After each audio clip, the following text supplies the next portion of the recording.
C'est parti pour le financement des sous-projets de Pape Biosé 1 mangrove après l'appel à projet. 141 au total, seulement 28 ont été enregistrés pour bénéficier du financement qu'apporte l'UICN et ses partenaires. Dans le Monovolta, 8 projets ont été enregistrés et vont être financés à raison de 3 pour le Togo, 3 pour le Bénin et 2 pour le Ghana. Il s'agit d'une étude minutieuse. Le paysage qui est ici, qui nous concerne précisément ici, c'est le Monovolta. Donc il prend en compte le Bénin, le Togo et le Ghana. Au Togo, nous allons financer 3 projets. Un projet de recherche, un projet de création d'aires protégées et aussi un projet de renforcer la gestion. Donc ce qui a lié dans ce processus, nous avons de manière globale dans tous les paysages, nous avons reçu 141 propositions. Il y a eu un processus d'évaluation des capacités, voir est-ce que les projets sont conformes.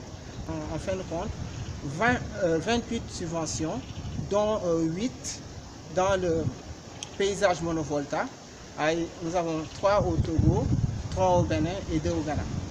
Au Togo, les 3 projets qui vont être financés sont aussi importants l'un que l'autre. Un projet de recherche, un autre pour la création d'aires protégées et enfin l'autre pour le renforcement des capacités des acteurs de la gestion. Et donc notre projet est focalisé sur l'évaluation de la vulnérabilité des capacités d'adaptation des écosystèmes côtiers dans la zone mono, c'est-à-dire dans l'estuaire du Mono, c'est-à-dire que ce n'est pas seulement le Togo, mais c'est également le Bénin. Donc la vulnérabilité et l'adaptation des écosystèmes au changement climatique. Et donc nous avons, dans le cadre de ce projet, défini 3 thématiques. Une thématique qui concerne les ressources biologiques, surtout la pêche maritime artisanale, la pêche lagunaire. Nous avons défini également une thématique qui concerne l'ensemble du paysage, en prenant en compte les écosystèmes du mangrove. Une autre thématique qui porte sur en fait l'océanographie physique. Parce que comment se manifestent les paramètres physiques qui affectent les zones côtières et qui ont des impacts sur l'ensemble de l'écosystème. Donc ce sont sur ces 3 thématiques que nous allons travailler. Et dans la procédure, nous avons plutôt décidé de mettre des étudiants en thèse parce qu'on va faire le projet. Mais il faut que le projet soit profitable également à des jeunes chercheurs qui pourront éventuellement contribuer à pérenniser le travail que nous sommes en train de faire.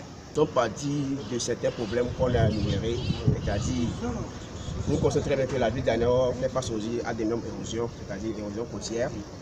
Au même moment, au niveau des berges de la commune, les berges lagunaires subissent aussi d'énormes érosions. Ça fait qu'avant, nous avons des îles. On a plus de 6 îles actuellement dans la ville d'Anéor. Mais ce fait que les îles subissent des érosions et la surface des îles réduit. Chaque année, ils réduisent. Et ensuite, en dehors de ça, avant, on avait toute une grande surface de mangrove tout autour de ces îles-là, de ces berges de la ville. Mais ce fait qu'aujourd'hui, avec l'activité humaine, il y a une diminution de ces mangroves. Alors que, connaissant bien les bienfaits des mangroves, il serait bien de revoir, de repenser comment on va restituer ça. Maintenant, il y a question d'abord de sécuriser l'île en question, qui fait plus de 183 hectares. On devait sécuriser en plantant des mangroves. Ensuite de ça, créer des activités, chercher des revenus pour les populations revenant de cette grande île. En dehors de ça, repenser aux berges lagunaires de la commune, parce que si vous voyez certaines berges, il n'y a rien. Donc et bientôt, il y aura activité de waka au niveau de la mer. Donc les vagues vont envahir les berges, dû encore une forte érosion. Donc ce serait bien maintenant de penser à planter les mangroves pour amoindrir l'érosion au niveau de ces berges-là.